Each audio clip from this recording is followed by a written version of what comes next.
was the offensive coordinator. And I went back and saw the years as long as his tenure was there when they played Alabama.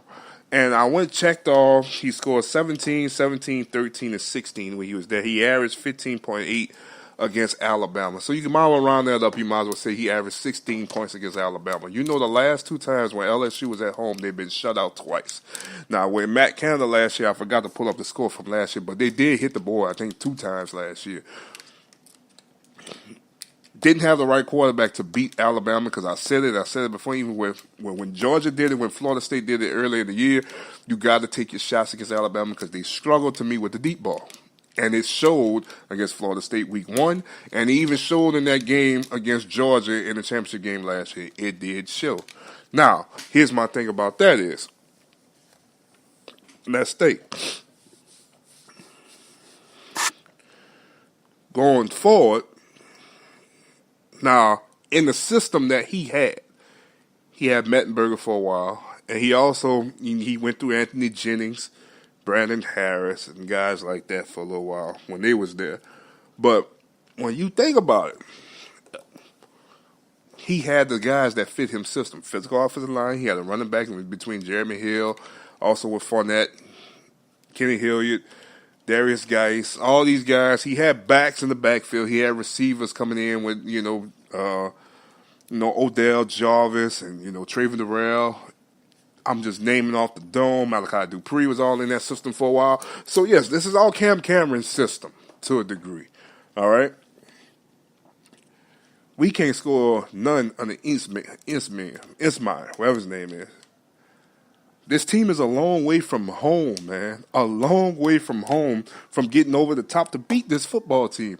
And not so much this football team, but I'm concerned if they play like this against A&M to finish the year, because 10-2 is very important for recruitment, if you ask me. I think if certain recruits see that LSU went 10-2 against, they beat teams like Auburn, Georgia, and Miami.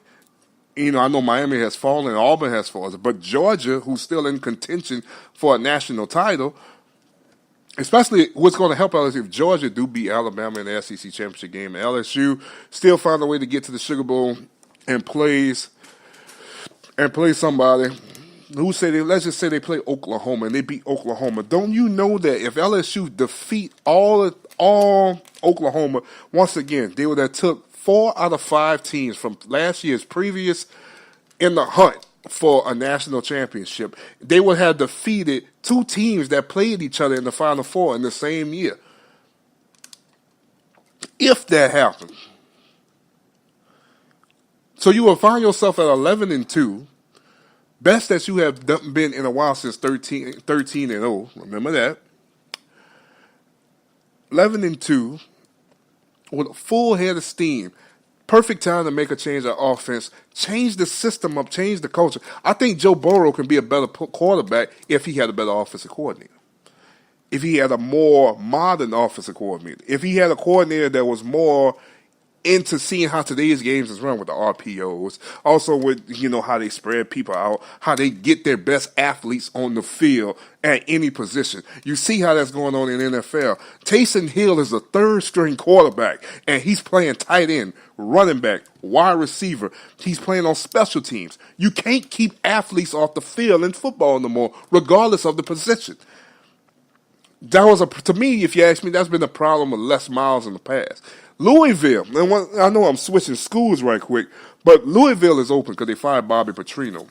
I heard Les Miles' name was in Kansas for a while, and I read up last night that Louisville's thinking about, and the biggest name, I didn't read it all, but the biggest name they think about going back to Louisville is probably Charlie Strong. Remember, Charlie Strong was under the Teddy Bridgewater regime.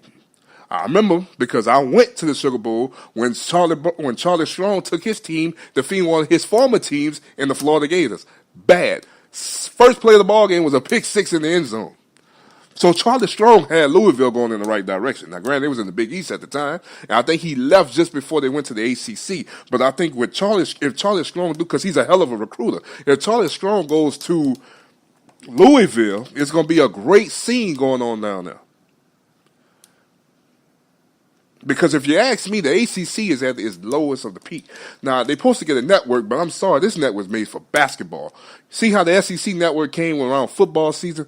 This ACC network is made for basketball. Because the best thing about the ACC, and it's sad to see, is the true tradition between Duke, North Carolina. You have Syracuse, you have Louisville, who won a championship in recent years.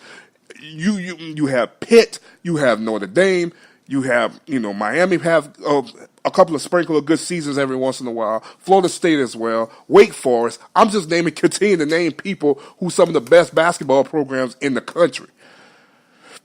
I mean, for God's sake, Wake Forest got Chris Paul and they got Tim Duncan of history.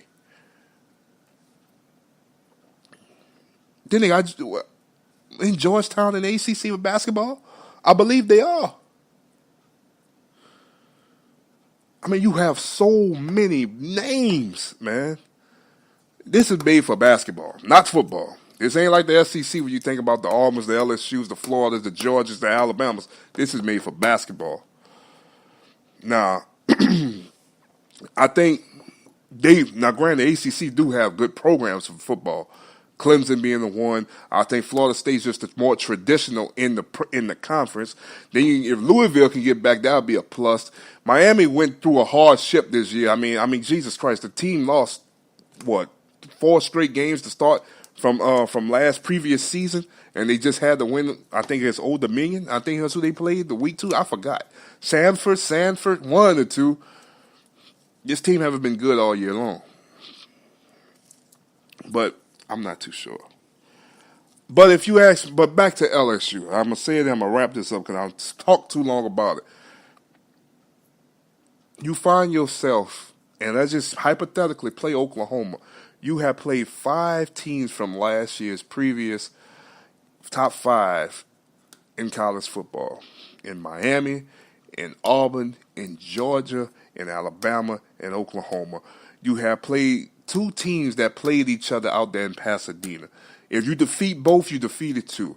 And you have played 2 teams that was in the national championship game. You defeated one, but you didn't defeat the other. Now they right back in the mix. Now, granted, I don't know if Oklahoma gonna get in. I don't, but still, it would probably have to be Oklahoma or Texas they would play. I think it's gonna be Oklahoma if they win out. I'm excited because this is a good time to make for recruitment statements. We just knocked off Oklahoma. Come to LSU. I'm telling you, we about to turn the program around. The foundation is officially about to be laid for next year. Like, I think fans should really start getting prepared. Like, if we make changes to offense, the foundation is laid. Ed Orgeron, some people still say Ed Orgeron not the guy, but you can't knock him for what he did this past season. With the less talented team probably LSU had on the offensive side of the ball, you can't knock him for that. You can't.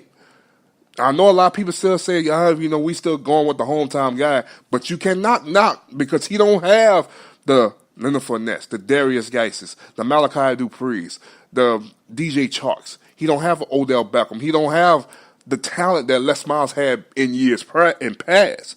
But he's competing. He's defeating big teams. He had top 10 wins. So you can't knock that from him. Now, what if he start getting the talent with the right coordinators? I'm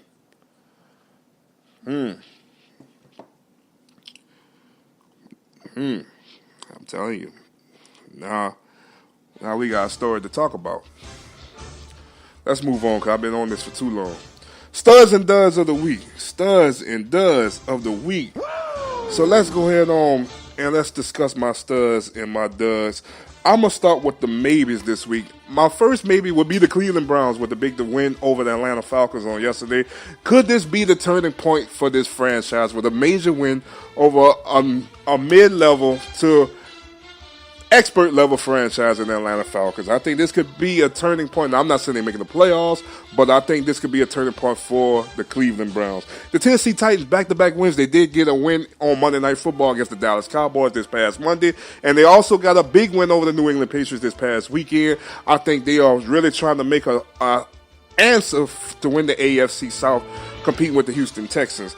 The Green Bay Packers, they got a big win this past weekend. I think they still trying to find themselves in the hunt for the NFC North title. And the Washington Redskins, after losing this past weekend before last to the Atlanta Falcons, they bounced back against the Tampa Bay Buccaneers, and they find themselves still in the hunt in the NFC East. My duds, yes, I will start with the New York Jets.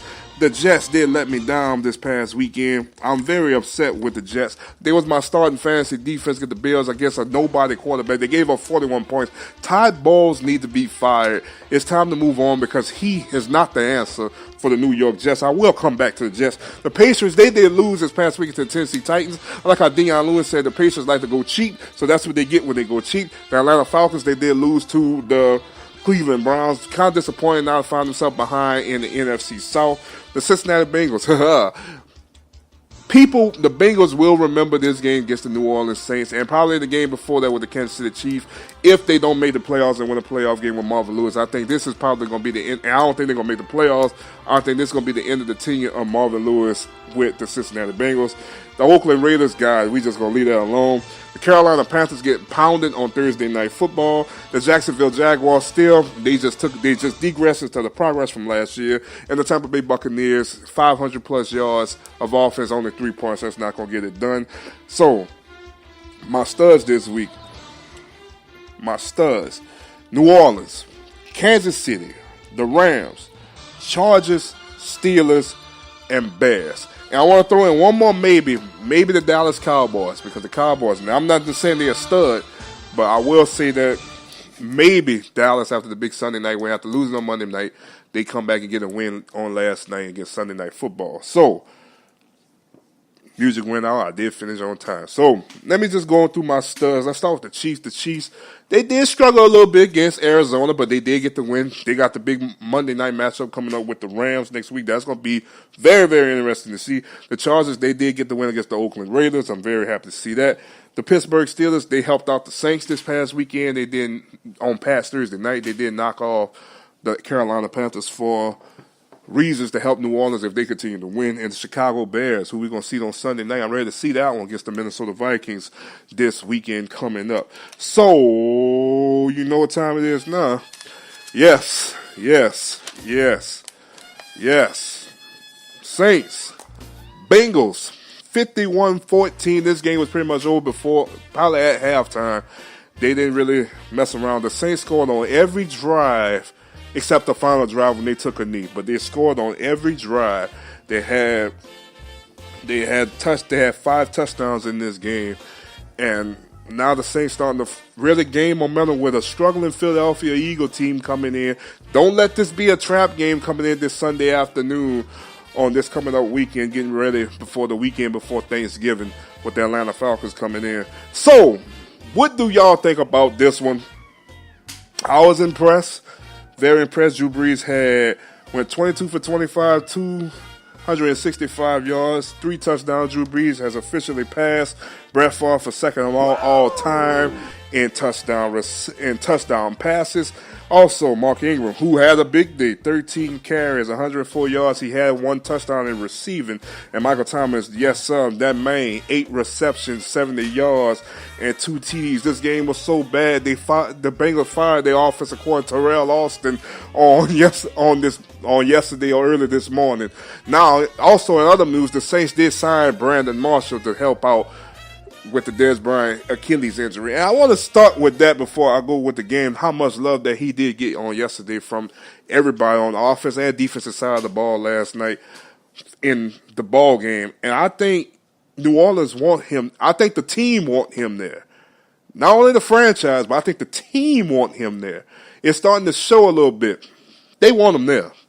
And I think they know the attitude is kind of what they're missing. I think they're missing that swagger. Yeah, I think Brandon Marshall can kind of give you something similar to that. But at the same time, I'm not too sure. I mean, we talking about Dez Bryant, a playmaker, baby. He was one of the best in the game. I mean, if you give Dez Bryant a healthy season next year, let's just say he give you at least a solid 850, 4-5 touchdowns in a year, maybe close to 920. I mean, you getting your money's worth out the man. You know, what I expect out of Brandon Marshall? At least solid 3. I'm going to give a solid 400 and 3-4 touchdowns. Just another threat out there on the field is kind of what we asking for at this point in time. You feel what I'm saying? But I like what the Saints are doing. Let's get back to this ball game. I mean, guys, pretty much it's cut and dry. They play solid defense. And one thing I want to make a mention to is that over the years, how fast the Bengals came back and they scored so quickly, over the years, I think the old Saints would have struggled in this game. This game would have turned into a